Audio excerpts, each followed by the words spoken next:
Welcome back جی. اچھا خان صاحب کے حوالے سے جو ایک خبر بار بار آتی ہے -1 کہ خان صاحب کو مائنس کرنا، ویسے آپ کو بحیثیت چیئرمین کبھی کوئی آفر ہوئی کسی بھی سائٹ سے کہ یار اس کو مائنس کرو، گوہر آپ کو وزیر اعظم بناتے ہیں؟ دیکھیں میں آپ کو کہوں، جو لوگ کہتے ہیں نا اپنے آپ کو خوش کرنے کے لیے کوئی ویسے ایک ٹکر چلانے کے لیے وغیرہ ہوگا، خان صاحب مائنس ہو ہی نہیں سکتے.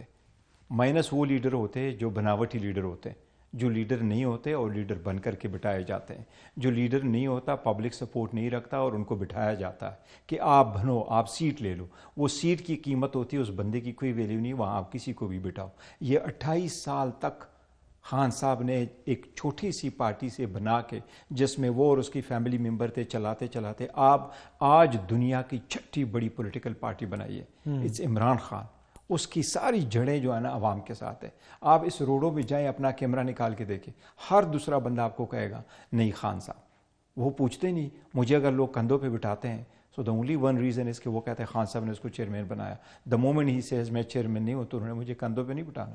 تو عمران خان کی مرضی کے بغیر نہیں. میں یہ کہہ رہا ہوں عمران خان سے مرضی کے بغیر نہیں. میں جو کہہ رہا ہوں کہ نہیں، اگر جو لوگ ایون یہ آئیڈیا بھی کنسیو کرتے ہیں کہ عمران خان صاحب کوڈ بھی مائنس، میں سمجھتا ہوں وہ لوگوں نے بھی خود سوچا ہے کہ یہ مائنس ہو ہی نہیں سکتا. میں صرف اور صرف اس کو مغالطہ ہی سمجھتا ہوں. ٹھیک ہے. اچھا قومی حکومت کی جو بات ہو رہی ہے، کچھ لیڈران اس طرح کی باتیں کر رہے ہیں کہ پارا نیچے آئے گا، سیاسی پارا نیچے آئے گا، قومی حکومت بن سکتی ہے، ہو سکتا ہے تحریک انصاف بھی اس میں شامل ہو. کیا تحریک انصاف کسی قومی حکومت کا حصہ بنے گی؟ دیکھو میرے تو خیال میں نہیں ہے کہ کوئی ایسا آئیڈیا ابھی تک فلوٹ ہوا ہے یا ہوگا. اور پاکستان تحریک انصاف تو اپنا موقف دے چکی ہے پہلے کہ جی ہمارا یہی اسٹرگل ہے جس کے لیے ہم یہ ساری تحریک چلا رہے ہیں. اور ہم کہتے ہیں جی کہ یہ داندلی سارا کچھ ہوا اس کو وائنڈ اپ کراؤ اور فیئر الیکشن کراؤ. آبویسلی فیئر الیکشن جب آپ کراتے ہیں تو کیئر ٹیکر سیٹ اپ بناتے ہیں رادر دین کہ نیشنل حکومت بناؤ. اور میں نہیں سمجھتا کہ ایون یہ کوئی ڈیموکریٹک ہوگی بات کہ آپ نیشنل حکومت کو لے کے آئے اور ان کو بٹھائے اور بیوروکریٹس کو بٹھائے اور پھر سال اور 1.5 سال اور 2 سال تک چلائیں.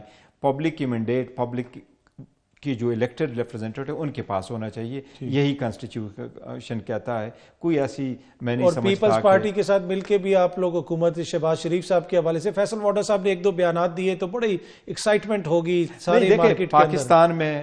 پاکستان میں تو پتہ نہیں چلتا کہ کل کیا ہو سکتا ہے. اور اس کی پولیٹیکل سٹیبلٹی تو رہی نہیں ہے کبھی، اور یہ بڑی بدقسمتی ہے. لیکن ابھی رہنے چاہیے.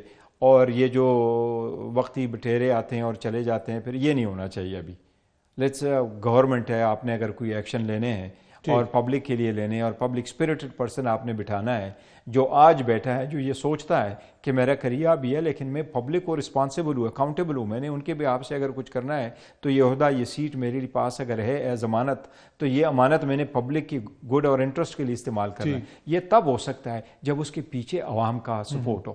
اگر اس کے پیچھے عوام کا سپورٹ نہیں ہے. آپ لوگوں کے جو مطالبات ہم نے دیکھے اوبیسلی اس میں تھوڑا سا ہمیں تبدیلی بھی آتی ہے وقت کے ساتھ ساتھ. اس وقت آپ کے مین مطالبات کیا ہیں؟ صرف 2 مطالبات ہیں کہ سیاسی قیدیوں کی رہائی اور مینڈیٹ کی واپسی، یا پھر 26ویں آئینی ترمیم کا خاتمہ؟ کون سے مطالبات؟ دیکھیں 2 تو یہ جو مینڈیٹ کا خاتمہ اور سب سے بڑا مطالبہ جو ہمارے ہے کہ جی رہائی سیاسی قیدی. دیکھیں وہ ایک بڑا سیریس ایشو ہے. لوگوں کے خلاف کیسز بنے ہوئے ہیں، وہ سارے پولیٹیکل کیسز بنائے گئے ہیں.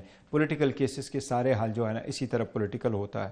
خان صاحب کے خلاف کیسز ہوئے ہیں. اب کبھی کسی نے 200 پرچے رجسٹر کرائے ہیں؟ یہ کیوں اتنے پرچے ہوئے ہیں؟ اگر آپ نے اسے ون آفٹر ادر پرچے لے کے آئے یا 5 دنوں میں 3 سزائیں ہوئی، 30 سال کی سزا ہو گئی، تو یہ تو کہ انہونی سی بات ہے، پوری دنیا دیکھتی ہے. اس لیے ہمارا مطالبہ یہی ہے کہ رہائی ہو اور سب کی رہائی ہو. ٹھیک ہے. اور اس کے علاوہ جو مینڈیٹ کی واپسی ہوا ہے اس کے ہمارے ویٹ کر سکتے ہیں، پر سیاسی قیدیوں کی رہائی پہلا سٹیپ دیکھو وہ ہے. obviously اگر آپ بات شروع کرتے ہیں تو کوئی نہ کوئی چیز کا کوئی آج کرنا ہے، کئی پرسوں ہونا ہے، لیکن مطالبات ہمارے 2 یہی ہے. خان صاحب نے کہا اسی مطالبات کو ہم نے منوانے ہیں اور مطالبات کے لیے آپ ہمیشہ سے احتجاج کرتے، وہ ہمارا یہ ہے. اچھا ایک چیز جس کا ذکر اکثر ہوتا ہے کہ خان صاحب کا مقدمہ فوجی عدالت میں چل جائے گا، فوجی عدالت کے ان کو حوالے کر دیا جائے گا. اگر ایسا ہوتا ہے تو اس کے اوپر پارٹی کا کیا رد عمل؟ میں سمجھتا ہوں کہ زیادہ ڈسکشن اس پہ ضروری نہیں ہے، کیونکہ انشاءاللہ تعالی خان صاحب کا مقدمہ کہیں ملٹری کورٹس میں نہیں جائے گا.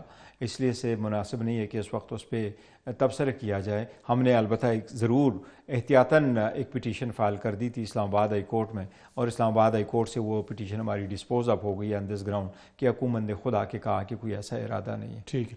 اب جو آئینی بینچ کے سامنے معاملہ لگا ہوا ہے، فوجی عدالتوں کا بھی لگا ہوا ہے، کہا جا رہا ہے کہ شاید 9 مئی اور انتخابات کے معاملات بھی ادھر لگیں، تو اس پہ آپ مطمئن ہوں گے آئینی بینچ جو فیصلہ دے گا اور وہ آپ مان لیں گے؟ دیکھیں obviously آئین میں ترمیم ہو گئی، اس ترمیم کے ہم مخالف ہیں، ہم نے مخالفت میں ووٹ بھی دیا ہے اور پٹیشنیں بھی فائل ہو چکی ہے سپریم کورٹ میں۔ ہمارا مطالبہ تو پہلے یہ ہوگا کہ 26ویں ترمیم کا فیصلہ ہو اور اس کے بعد آگے بڑھا جائے، اور 26ویں ترمیم کے لیے ساری سپریم کورٹ بیٹھے اور اس کو دیکھیے۔ obviously سپریم کورٹ پہ تو کسی کا اعتراض نہیں ہے، وہی ہمارے ججز ہیں، اس میں کوئی ایشو نہیں، لیکن ہونا یہ چاہیے کہ پہلے وہ فیصلہ اور پھر آگے بڑھے۔ لیکن سپریم کورٹ جو فیصلہ دے گا obviously سپریم کورٹ کے فیصلے کو آنر کیا جائے گا، سپریم کورٹ کے فیصلوں پہ عمل درآمد مخصوص ہوگا۔ نشستوں والے فیصلے کو تو آنر نہیں کیا گیا۔ دیکھیں یہ جن لوگوں نے نہیں کیا غلط کیا، ہونا چاہیے، ہر صورت ہونا چاہیے۔ ہمارے ریزرو سیٹیں جتنی ملنی تھی ہمیں، وہ سپریم کورٹ نے ڈائریکشن دی تھی، اور سپریم کورٹ کی ڈائریکشن اس طرح تھی۔ سپریم کورٹ کی پہلی ڈائریکشن یہ تھی کہ ان لوگوں نے جن نے پارٹی جوائن کی ہے، ایس آئی سی جوائن کیا، تو یہ تو لوگ ایسے تھے کہ آپ نے ان کو کنسیڈر کیا کہ وہ انڈیپینڈنٹ ہے، جبکہ ان کے نامینیشن فارم میں لکھا ہوا ہے اور یہ اس پارٹی کے سپورٹ سے آئے تھے۔ تو سپریم کورٹ نے جو بھی ڈیسیجن دیا وہ پولیٹیکل پارٹی کو، ڈیموکریسی کو مضبوط کیا کہ اگر آپ کسی پارٹی کے کینڈیڈیٹ ہیں اور اگر آپ پارٹی کے اس کینڈیڈیٹ کے طور پہ نہیں لڑے ہو بلکہ آپ ایون اس کے نامنی تھے، فار انسٹنٹ ٹکٹ آپ کو لڑا ہے بٹ فار سم ریزن آپ کا ٹکٹ آپ الیکشن نہیں لڑ سکے اور میں انڈیپینڈنٹ کے طور پہ تھا پر میں پارٹی کا نامنی بھی لڑا ہوں، تو سپریم کورٹ نے کہا وہ پارٹی کا کینڈیڈیٹ ہے، اور سپریم کورٹ نے اسی کی وجہ سے ایک پورا آزاد کینڈیڈیٹ کا اور آزاد امینے کا ایک دروازہ بند کیا تھا، وہ ہارس ٹریڈنگ کا بند کیا۔ اسی کی لائٹ میں سپریم کورٹ نے کہا کہ ان کے پاس رائٹ ہے کہ ان کا آپ نوٹیفیکیشن کریں۔ اب ہمارے 39 امینیز کا نوٹیفیکیشن ہو گیا تھا اور 41 امینیز کا نوٹیفیکیشن باقی رہ گیا، تو ہمارا مطالبہ ہے کہ پہلے وہ نوٹیفیکیشن ہو، تو اس نوٹیفیکیشن کے بعد ہمیں ریزرو سیٹیں ملے گی، اور ریزرو سیٹوں کے ملنے کے بعد پھر سینٹ کے الیکشن ہوں گے۔ تو ابھی تک کے پی کے سینٹ کے الیکشن نہیں ہوئے، ابھی ریزرو سیٹیں ہمیں نہیں ملی۔ تو دیکھو نا، سپریم کورٹ کے ایک فیصلے پہ عمل درآمد نہ کر کے تو آپ نے تو پورا ایمان کو افیکٹ کیا۔ یہ تو ہمارا مطالبہ پہلے بھی تھا، ابھی بھی ہے۔ اور جیسے میں نے کہا کہ ہم پرچوں کے بدلے پرچے نہیں کرتے، ان کے گھروں کے ریڈ کرنے کے بدلے ہم کے پی کے میں ان لوگوں پہ ریڈ نہیں کرتے، ہم کہتے ہیں وہ ہمارے ہی لوگ ہیں، ہمارے بھائی ہیں، ہماری بہنیں ہیں، بھلا ان کی کسی اور پارٹی ہو، ادروائز وہاں بھی تو کئی ساری پارٹی ہے، سارے لوگ تو پی ٹی آئی کے نہیں ہیں، اگرچہ پی ٹی آئی کی حکومت ہے، تو ہم نہیں چاہتے، اس لیے سپریم کورٹ کا اگر فیصلہ آ جاتا ہے تو obviously امپلیمنٹ ہوگا۔ اس میں آپ یہ جو کردار ہے زرداری صاحب کا، میاں نواز شریف صاحب کا، اس کے کیسے دیکھتے ہیں آپ؟ اس لیے کہ انہی کی حکومت ہے، سندھ میں بھی آپ لوگوں کے خلاف پرچے ہوتے ہیں، پنجاب میں بھی ہوتے ہیں، وفاق میں بھی ہوتے ہیں، آپ کو لگتا ہے کہ یہ ایسی سیاسی قوتیں ہیں کہ ان سے بات چیت ہو سکتی ہے؟ نہیں، دیکھیں ان لوگوں سے ہم نے تو 3 کو سنگل آؤٹ کیا تھا کہ ہم نہیں کرتے، البتہ وہ مینڈیٹ محمود خان چکزئی صاحب کے پاس تھا کہ وہ بات کرنا چاہے اور وہ کوئی آفر لینا چاہے، کوئی آپشن لے کے آ جائے تو ہم کنسیڈر کریں گے، یہ خان صاحب کی انسٹرکشن تھی۔ جہاں تک ان لوگوں کا تعلق ہے تو obviously دیکھیں نا، ان لوگ یہ حکومت میں بھی آئے تو لاسٹ ٹائم بھی حکومت میں آئے تو این آر او اپنے آپ کو دے دیا تھا، لا امینڈ کرا دیا تھا، سب کچھ کیا تھا، ابھی بھی اپنے کیسز انہوں نے معاف کروائے یا ان کیسز میں تو بری تو نہیں ہوئے، تو ان کے تو کردار پہ تو ہم وہ نہیں کریں گے، بٹ obviously اگر آپ پالیٹکس میں ہیں اور پالیٹکس میں ان کے پاس حکومت ہے تو پھر ہم کیا کر سکتے ہیں؟ یہ زیادہ کہ کورٹوں میں ان کے خلاف جاتے ہیں، جی ہمارے خلاف جو پرچے ہوئے ہیں یہ غلط ہوئے ہیں، obviously ہم نہیں سمجھتے، ذاتی طور پر میں یہ سمجھتا ہوں کہ دیکھو آپ ایک پورے فورس کو مورلی بھی اور لیگلی بھی سب کچھ اس فورس کو تباہ کرتے ہیں اگر آپ ان سے غلط پرچے کراتے ہیں۔ اگر ایک آفیسر ہو کر کے آپ ان کو کہتے ہیں کہ اس طرح جھوٹ لکھ کر کے کرو تو وہ کس طرح پراپر انویسٹیگیشن کریں گے؟